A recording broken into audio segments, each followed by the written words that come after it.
প্রশ্ন করেছি। প্রফেসর ইউনূস নিজেই তো একজন দণ্ডিত ব্যক্তি হিসেবে শপথ গ্রহণ করেছেন আপনার এই দ্বিতীয় অন্তর্বর্তী সরকারের প্রধান হিসেবে। সুতরাং এগুলো রাজনৈতিক উদ্দেশ্যে আপনার মামলাগুলো দায়ের করা হয়েছিল এবং তাকে দণ্ডিত করা হয়েছিল। তো সুতরাং এখনো রাজনৈতিক বিবেচনায় ডেফিনেটলি এই মামলাটা এতদিন পরে রুজু করা হয়েছে। আমার this is not the right way. Professor ইউনূসের স্ট্রাকচার, প্রফেসর ইউনূসের পেশার সঙ্গে এগুলো যায় না এবং দায় তিনি এড়াতে পারবেন না। সরকার প্রধান হিসেবে দায় পরিপূর্ণভাবে তাকে নিতে হবে। দুদক কোয়াসি কনস্টিটিউশনাল বডি ঠিকই আছে, কিন্তু আপনার ব্যত্যয় একটার পর একটা করে সেগুলো কিন্তু আলটিমেটলি দায় কিন্তু প্রফেসর ইউনূসের হারিয়ে আসবে। পাইকারি ভাবে যে মামলা মোকদ্দমা দেয়া এবং মেলাইন করবার চেষ্টা, কোন শিক্ষিত লোক এই দেশে বসবাস করুক সেই রকম একটা পরিবেশ আপনি যদি রক্ষা না করেন তাহলে দায় কিন্তু আপনারই উপর আসবে। 5 জনের বিরুদ্ধে মামলা করা হয়েছে, এই বিষয়ে আপনার কোনো মন্তব্য বা বক্তব্য, প্রতিক্রিয়া? ধন্যবাদ। দেখুন, আমি বেগম রোকেয়া বিশ্ববিদ্যালয়ের 4র্থ উপাচার্য হিসেবে দায়িত্ব পালন করেছি। আমার আগে আমার সহকর্মী ঢাকা বিশ্ববিদ্যালয়ের প্রফেসর ডক্টর নুরুন নবী, তিনিও 2য় ভাইস চ্যান্সেলরের দায়িত্ব পালন করেছেন। ওনার টেনিয়রের পরে আমার টেনিয়র শুরু হয়েছে। আমি সেখানে দায়িত্ব গ্রহণের পরে খেয়াল করলাম যে আপনার ওই একটি হল এবং একটি ইনস্টিটিউটের ভবন নির্মাণের কাজ শুরু হয়েছে এবং প্লিন্থ লেভেল পর্যন্ত সেটি সম্পন্ন হয়েছে, অর্থাৎ আপনার বেসমেন্টটা তৈরি হয়ে গেছে। তো সেখানে আমি পরে ইঞ্জিনিয়ার এবং যিনি আমাদের পরামর্শ আপনার প্রখ্যাত আর্কিটেক্ট মনজুর কাদের, তাদের সঙ্গে কমিটি নিয়ে বসলাম। বসার পরে খেয়াল করলাম যে একনেক কর্তৃক অনুমোদিত যে নকশা সেটি আমার আগের উপাচার্য মহোদয়ের আমলে পরিবর্তিত হয়ে গেছে এবং বড় ব্যত্যয় নিয়ে এখন আপনি জানেন যে যখন আপনার ভিত্তিটা তৈরি হয়ে যায় তারপরে আর সেখানে কোনো কিছু করার সুযোগ থাকে না, যেই ভিত্তি সেটার উপরেই বাকি কাজগুলো করতে হয়। এবং আমরা যেহেতু উত্তরের বাতিঘর বলে পরিচিত এই বিশ্ববিদ্যালয়টি নানানভাবে অবহেলিত, বঞ্চনার শিকার উত্তরের মানুষ, সেই কারণে জনস্বার্থে এবং সবার অনুরোধে আমি কাজ চালিয়ে গেছি। এক, দ্বিতীয়ত আপনারা সবাই জানেন যে তৎকালীন শিক্ষামন্ত্রী দীপুমণি নানানভাবে আমাদেরকে প্রভাবিত করবার চেষ্টা করেছেন তার নিজস্ব এজেন্ডা নিয়ে। আমি সেটা সহ্য করিনি বা গ্রহণ করিনি, তার সঙ্গে আপনার সহযোগিতামূলক কোনো কাজে যুক্ত হয়নি। সেই কারণে তিনি আপনার কিছু তার যে লেসপেন্সার তাদেরকে আপনার খেপিয়ে তুলেছিলেন বা কোট আনকোট লেলিয়ে দিয়েছিলেন। এক, এবং ইউজিসির মাধ্যমে আমাদেরকে আপনার এই কাজ বন্ধ করে ফেলার একটা প্রক্রিয়া করেছিলেন। তো আমরা চিন্তা করলাম যে এই কাজটা তো আমার ব্যক্তিগত কাজটা, আমি এটা নির্দিষ্ট সময়ের জন্য ভাইস চ্যান্সেলর থাকবো, তারপর আমার মূল কর্মস্থলে আমি ফিরে যাব, এটার সঙ্গে আপনার আমার ব্যক্তিগত কোনো লাভালাভের বিষয় নেই। তো সেই কারণে আমি আমার কমিটি যেটি ছিল তাদের পরামর্শে সিন্ডিকেটে জানান দিয়ে অনুমোদন নিয়ে আমরা কাজ অব্যাহত রেখেছি এবং আপনার ওই ঠিকাদারদের যে কশন মানি ছিল সেই টাকাটা থেকে তারাই বলেছে এটা আমাদের টাকা, এটা সরকারের টাকা না, আমাদেরকে এই টাকা থেকে অ্যাডভান্স দিয়ে দেন, আমরা কাজটা কন্টিনিউ করি, যাতে যেই রড, বালি, সিমেন্ট, ইট যেগুলো অলরেডি প্রকিউর করা হয়েছে সেগুলো এমনি ফেলে রাখলে নষ্ট হয়ে যাবে।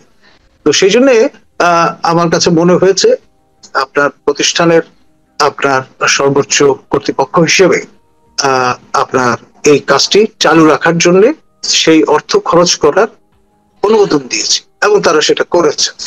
সেই টাকাটা কিন্তু আমি এই বিষয়ে আসবো, আমার প্রশ্ন আছে অবশ্যই। বিভিন্ন অভিযোগ থাকতেই পারে, অভিযোগ থাকলে যে সত্যতা চলে আসবে এমন কোনো কথা নয়, আবার সত্যতাও থাকতে পারে, সেগুলো অবশ্যই আইনি প্রসিডিউর বিষয়। কিন্তু একটি প্রশ্ন এর মধ্যে জনমনের প্রশ্ন উঠেছে আপনার এই নিউজটি গণমাধ্যমে আসার সঙ্গে সঙ্গে, যে 4 বছর, প্রায় 4 বছর তো বা 3 বছর আগের বিষয়, ইউজিসিও তদন্ত করেছিল, কিন্তু হঠাৎ করে এই মুহূর্তে এসে এই মামলাটি মাথাচাড়া দেওয়ার কারণটা কি? এটার একটা রাজনীতি আছে। দেখুন, আমি সম্প্রতি টিউলিপ সিদ্দিকীর যে মামলাটা আপনার ব্রিটেনের সংশ্লিষ্ট কর্তৃপক্ষ তাকে দায় মুক্তি দিয়েছে, এবং আপনার আমাদের এখান থেকে সম্মানীয় দুদকের চেয়ারম্যান এবং বাংলাদেশ ব্যাংকের গভর্নর মহোদয় তারা প্রফেসর ইউনূসের এন্টোরাজে ছিলেন, এবং তাদের যে চেষ্টাটা ইমপ্রেস আপন করা ব্রিটিশ গভর্নমেন্টকে, সেটাতে তারা ফেল করেছেন, তাদের শূন্য হাতে ফিরতে হচ্ছে। এই বিষয়গুলো নিয়ে আমি সমালোচনা করেছিলাম এবং উচ্চ কণ্ঠ ছিলাম যে ব্রিটেনের যে সোভারেনিটি সেই জায়গাটা ইনফ্রিঞ্জমেন্ট হচ্ছে এবং ইন্ট্রুশন হচ্ছে। এই বিষয়গুলোতে আমাদের সতর্ক থাকা উচিত। ব্রিটেন হচ্ছে গণতন্ত্রের সূতিকাগার, কমনওয়েলথের হেড, সেখানে বসবাস করেন, এবং আমরা কমনওয়েলথভুক্ত দেশ, এবং আমাদের প্রায় 200 বছরের একটা লিগেসি আছে। সুতরাং আমরা রাতারাতি কনফ্রন্টেশনাল একটা জায়গায় যেতে পারি না। জাতীয় স্বার্থে কিন্তু কথাগুলো বলেছি এক। আর তার আগে কন্টিনিউয়াসলি আমি এই সরকারের যত দোষ ত্রুটি এবং আপনার ব্যর্থ সেগুলো তুলে ধরছি, এবং প্রফেসর ইউনূসের আপনার যে হ্যালোটা আছে, তাকে নিয়ে যে গদগদ ভাবটা আছে, সেটাকে আমি কোশ্চেন করেছি, প্রশ্ন করেছি। প্রফেসর ইউনূস নিজেই তো একজন দণ্ডিত ব্যক্তি হিসেবে শপথ গ্রহণ করেছেন আপনার এই দ্বিতীয় অন্তর্বর্তী সরকারের প্রধান হিসেবে। সুতরাং এগুলো রাজনৈতিক উদ্দেশ্যে আপনার মামলাগুলো দায়ের করা হয়েছিল এবং তাকে দণ্ডিত করা হয়েছিল। তো সুতরাং এখনো রাজনৈতিক বিবেচনায় ডেফিনেটলি এই মামলাটা এতদিন পরে রুজু করা হয়েছে। আমাকে কখনো জিজ্ঞেসও করা হয়নি। আমাকে নিয়ম মাফিক যেটা হলো যে আপনি প্রাথমিক যখন অনুসন্ধান করেন, তখন আপনি সংশ্লিষ্ট ব্যক্তি যাদের নামে অভিযোগ ভাবছেন আছে, তাদেরকে ডেকে তাদের তো আত্মপক্ষ সমর্থনের সুযোগ দেবেন। সেটা কিচ্ছু করা হয়নি। হঠাৎ করে হুট করে কথা নাই বার্তা নাই, আজকে এই বিষয়টা নিয়ে তারা একটা প্রেস কনফারেন্স করেছেন, করে আপনার এই 5 জনকে আপনার আসামি করে মামলা দায়েরের ঘোষণাটি দিয়েছেন। এবং খেয়াল করে দেখেন, যেহেতু আমি একজন পরিচিত মানুষ, সেই কারণে আমার ছবি দিয়ে পুরো মিডিয়া ফ্লাডেড করে ফেলা হয়েছে, অ্যাজ ইফ আমি একক আসামি, বাকি কাউকে লোকে চেনে না, এরকম ভাব। প্রফেসর নুরুন নবী আমার সহকর্মী, ঢাকা বিশ্ববিদ্যালয়ে একসঙ্গে আমরা কাজ করেছি, ঢাকা বিশ্ববিদ্যালয়ের সাবেক প্রক্টরও ছিলেন, এবং তিনি একজন আপনার কৃতবিদ্য প্রফেসর। তার নাম ব্যবহার করা হয়েছে, কিন্তু তার ছবি টবি কোথাও দেওয়া হয়। মানে টার্গেট হচ্ছে আমি। এখন উদ্দেশ্য হচ্ছে আমার কণ্ঠরোধ করা, আমাকে মেলাইন করা, সামাজিকভাবে স্টিগমাটাইজ করা, এবং ট্রেডিশনাল যে কায়দাটা আছে যে একজনকে যদি স্টিগমাটাইজ করা যায়, তার সঙ্গে লোকজন মেলামেশা করবে না এবং তার বক্তব্য 2বার চিন্তা করে গ্রহণ করবে ইত্যাদি। খুব দুরভিসন্ধিমূলক বিষয়টা। এবং এর পেছনে আমি বলবো প্রফেসর ইউনূস এবং খলিল রহমান, যিনি নিরাপত্তা উপদেষ্টা, দুজনেই যুক্ত, এবং তাদের যোগ সাজসে এই কাণ্ডটি হয়েছে, দুদকের মাথার উপর দিয়ে গেছে। এমনটা তো অনেকে মনে করছেন যে আপনি উচ্চকণ্ঠ যে কোনো অন্যায়ের বিরুদ্ধে, এই মুহূর্তে অন্তত এই সরকারের বিরুদ্ধে। তো যদি তাই হয়ে থাকে, মামলা মোকদ্দমা দিয়ে কণ্ঠরোধ করার চেষ্টায় এটি কি কখনো সফল হয়েছে, বা এই বিষয়গুলি বুমেরাং হয়ে ওঠে কিনা সরকারের জন্য? যেমন আপনি তো আওয়ামী সরকারের বিরুদ্ধে শেষ পর্যায়ে আপনি উচ্চকণ্ঠ ছিলেন বিভিন্ন অনিয়ম, দুর্নীতি, এখনো আছি এবং বরাবর করবো। এবং নিজে আমি আমাদের তৎকালীন রেজিস্ট্রার কর্নেল আবু হেনা মোস্তফা কামাল, অবসরপ্রাপ্ত, তাকে সহ ঢাকা রিপোর্টার্স ইউনিটিতে প্রকাশ্যে দীপুমনির ইন্টিগ্রিটি চ্যালেঞ্জ করেছি, এবং প্রেস কনফারেন্স করে পুরো বিষয়গুলো বিব্রত করেছি। এবং তার আগে আপনার এই কাজ কন্টিনিউ করার প্রয়োজনে প্রতিটি স্টেক হোল্ডারকে চিঠি দিয়ে জানান দেয়া হয়েছে যে আমরা এই কাজ করতে যাচ্ছি। মানে আমরা লুকিয়ে চুরিয়ে কোনো কাজ করেছে বলার কোনো সুযোগ, সবকিছু ট্রান্সপারেন্ট। আর এই টাকার এক ফুটো পয়সাও তো আমার অ্যাকাউন্টে ঢোকেনি।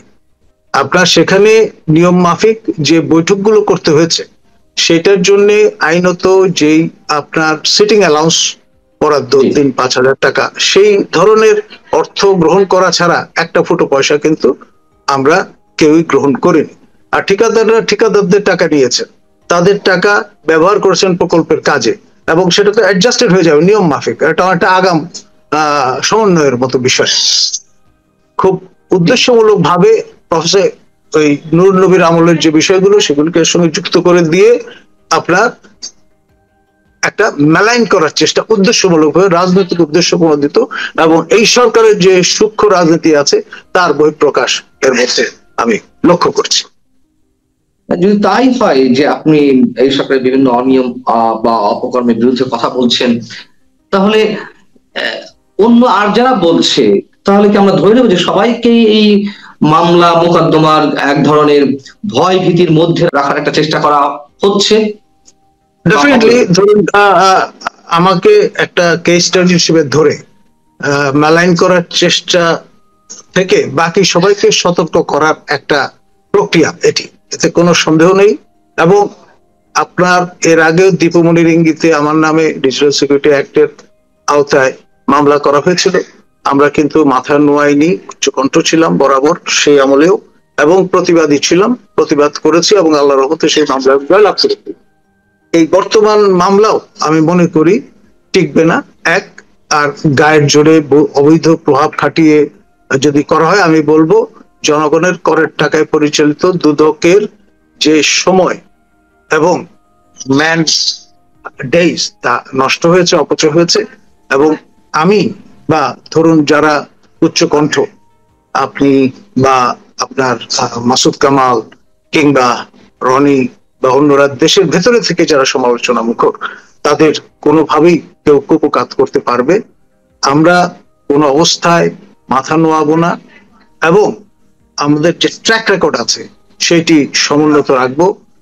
কাম হোয়াট মে, প্রফেসর ইউনূস কেন, খলিল রহমান কেন, যে কেউ আপনার কোন রকমের অন্যায় যদি করেন, তার শেষ দিন পর্যন্ত যতক্ষণ আমার শ্বাস প্রশ্বাস আছে, আমি জীবিত আছি, আমি তার প্রতিবাদ করব, ক্ষান্ত হব না। আপনি একটু আগে বলছেন যে ডক্টর মোহাম্মদ ইউনূসের বিরুদ্ধে যে মামলাগুলো হয়েছিল সেগুলো রাজনৈতিক, আসলে কি সবগুলো রাজনৈতিক ছিল নাকি ভিত্তি ছিল? আমি বেনিফিট অফ ডাউট দেব, কারণ এটা এই বিষয়ে বেশি কথা বলাটা আদালত অবমাননার সামিল হবে। কিন্তু তিনি একজন পরিচিত ব্যক্তি হিসেবে কিন্তু আপনার শপথ গ্রহণ করেছেন প্রধান উপদেষ্টা হিসেবে। পরে এটা নিয়ে আমাদের সিনিয়র সাংবাদিক আমাদের একেএম পাটোয়ারি, তিনি যখন বিষয়টা নিয়ে শো করলেন, ওপেনলি কথা বলা শুরু করলেন, তারপর তড়িঘড়ি করে তার সেই দণ্ড মওকুফ করা হয়েছে। এই সরকারের গোড়াতেই তো নানান ঝামেলা আছে।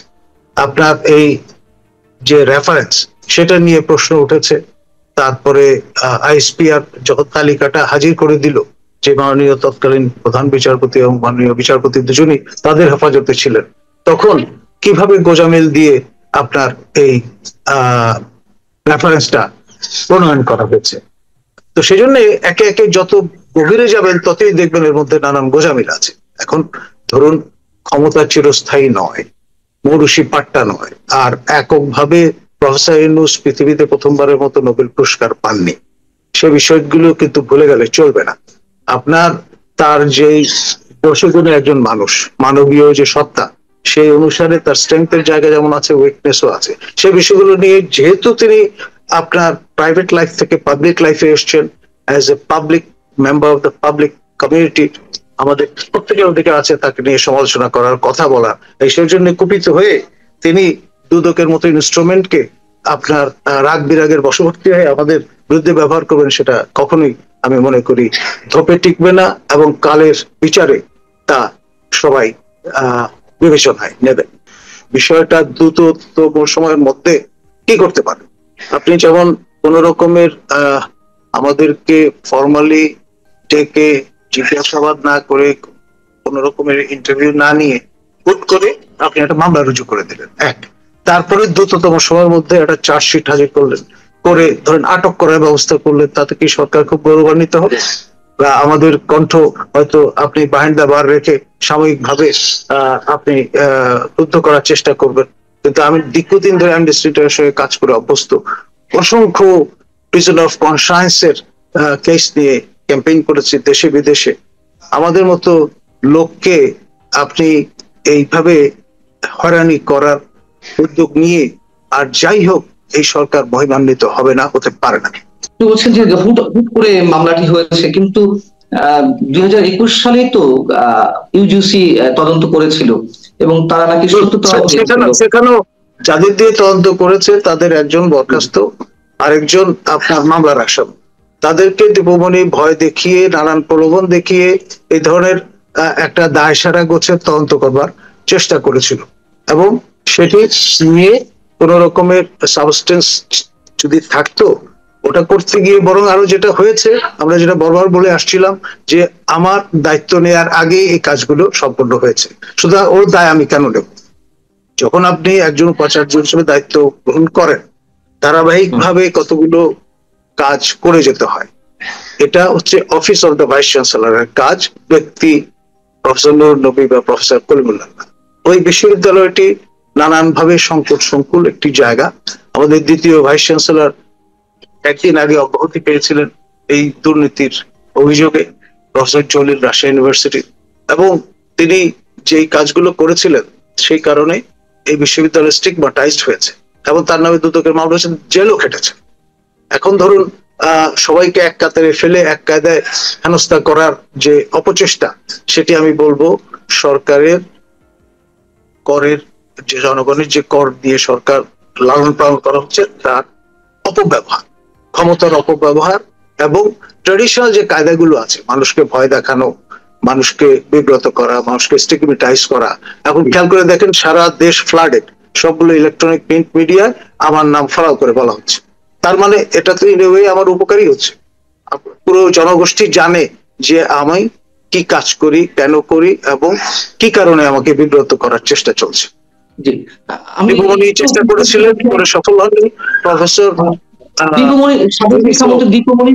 দীপমণির সঙ্গে আপনার ক্লাসটা কোথায় ছিল, দ্বন্দ্বটা কোথায় ছিল? মানে নানান রকম অন্যায় আবদার করতেন, আমি সেটা কমপ্লাই করিনি, এক। দ্বিতীয়ত আমি বলেছি যে উনি যে অসহযোগিতা করছেন সেটি আমি পাবলিক করে দেবো, এবং প্রেস কনফারেন্স করে 14টা প্রায় টেলিভিশনে আমি লাইভ প্রেস কনফারেন্স করেছিলাম।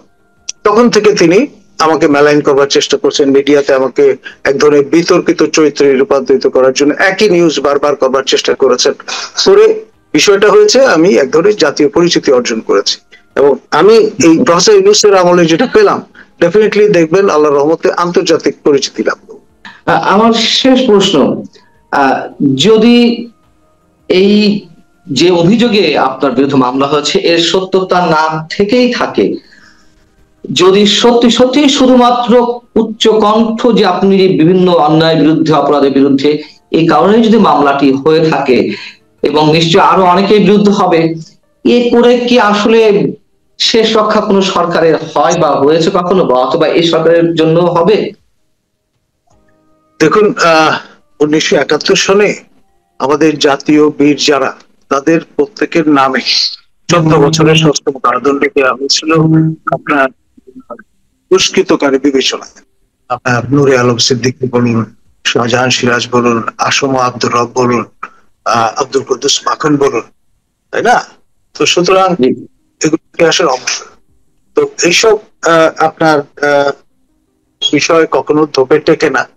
আর যা কিছুই আপনি বলুন করুন না কেন, this is not the right way. Professor ইউনূসের স্ট্রাকচার, প্রফেসর ইউনূসের পেশার সঙ্গে এগুলো যায় না, এবং দায় তিনি এড়াতে পারবেন না। সরকার প্রধান হিসেবে দায় পরিপূর্ণভাবে তাকে নিতে হবে। দুদক কোয়াসি কনস্টিটিউশনাল বডি ঠিকই আছে, কিন্তু আপনার ব্যত্যয় একটার পর একটা করে সেগুলো কিন্তু আলটিমেটলি দায় কিন্তু প্রফেসর ইউনূসের হারিয়ে আসবে। পাইকারি ভাবে যে মামলা মোকদ্দমা দেয়া এবং মেলাইন করবার চেষ্টা, কোন শিক্ষিত লোক এই দেশে বসবাস করুক, সেই রকম একটা পরিবেশ আপনি যদি রক্ষা না করেন, তাহলে দায় কিন্তু আপনারই উপর আসবে।